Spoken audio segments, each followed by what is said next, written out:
নমস্কার। কবি শঙ্খ ঘোষের কবিতা মিথ্যে কথা। লোকে আমায় ভালোই বলে, দিব্যি চলনসই, দোষের মধ্যে একটু নাকি মিথ্যে কথা কই। ঘাটশিলাতে যাবার পথে ট্রেন ছুটেছে যখন, মায়ের কাছে বাবার কাছে করছি বকম বকম।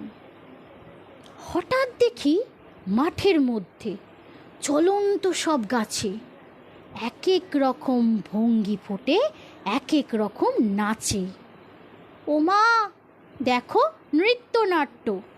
যেই বলেছি আমি, মা বকে দেয়, বড্ড তোমার বেলেছে ফাজলামি। চিড়িয়াখানার নাম জানো তো? আমার সেজো মিশর। আদর করে দেখিয়ে দিলেন পশুরাজের কেশর।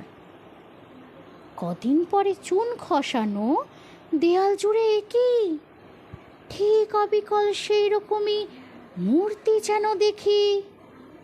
ক্লাসের মধ্যে যেই বলেছি সুরঞ্জনার কাছে, জানিস আমার ঘরের মধ্যে সিংহ বাঁধা আছে।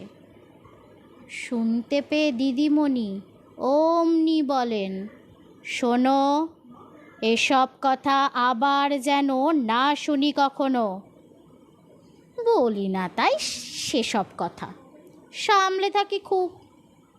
কিন্তু সেদিন হয়েছে কি এমনি বেয়াকুব, আকাশ পারে আবারও চোখ গিয়েছে আটকে।